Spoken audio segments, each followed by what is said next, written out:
Lil Tay just made over $1 million in less than 3 hours, and it has nothing to do with music, acting, or talent.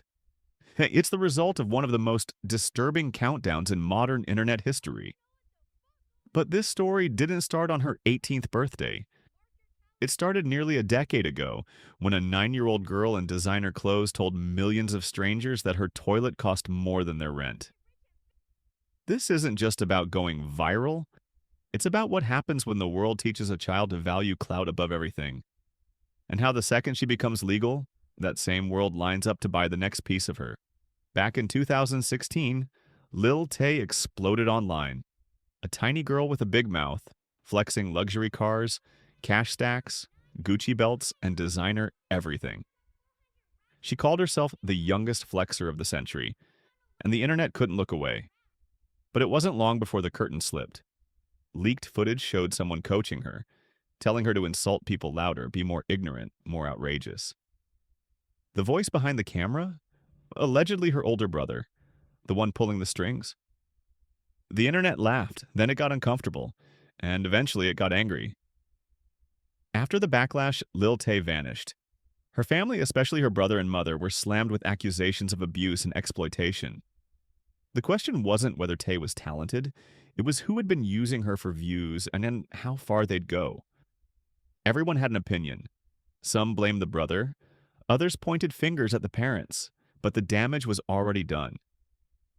Lil Tay, once a child meme, had become the face of internet overexposure, and then she disappeared. Until 2023. Out of nowhere, a statement appears. Lil Tay is dead. The internet spirals, tributes flood in, news outlets cover it. But within days, the death is declared fake. Her account was hacked, she says. Just a mistake. Just a misunderstanding. But people weren't buying it. This wasn't just a PR disaster, it looked like a desperate attempt at attention. Or worse, a carefully calculated stunt. And if it was, it worked. Suddenly, the Lil Tay brand was back in the headlines. Fast forward to 2025. Tay is back, but this time the stakes are even darker. She starts teasing an OAF launch. She posts a censored image of Sabrina Carpenter's Rolling Stone cover, asking fans if she should recreate it on her own account. She writes, "Every man has been counting down to my 18th birthday." Polls, thirst traps, captions like, "Freshly 18. Don't tell my mom." The entire thing feels like bait, but not just for attention, for money. And then it hits. This was the plan all along. Let's not sugarcoat it.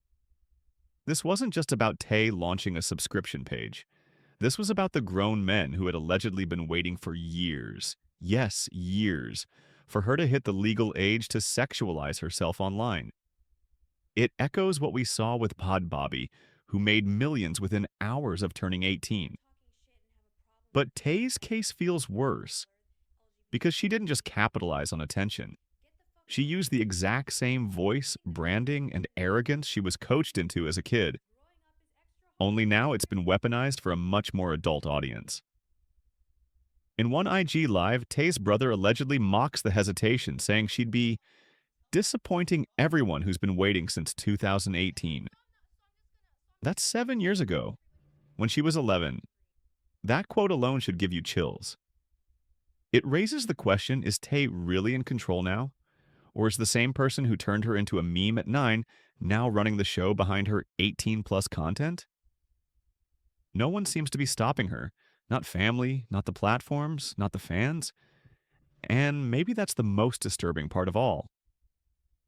When the clock struck midnight on July 29th, Lil Tay posted, "I did it.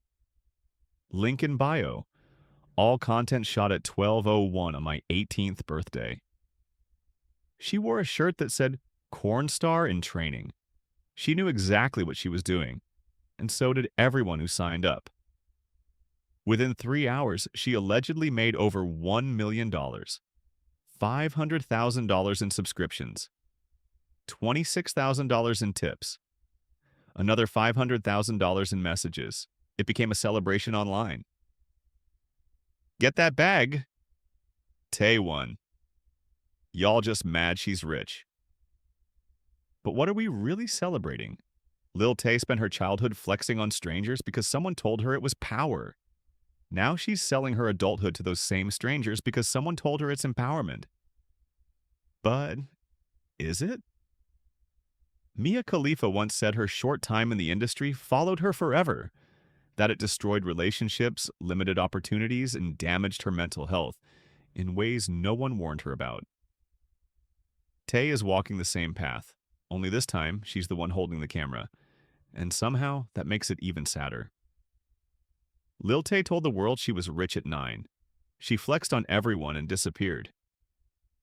Now she's back and richer than ever, but what did it cost?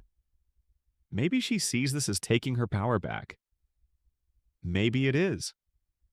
But when an 18-year-old launches her adult career with the same catchphrases she was taught as a kid, you have to ask, is she in control? Or just continuing the cycle? Because when a child learns to monetize their trauma, the internet doesn't help them heal. It just keeps buying tickets to the show,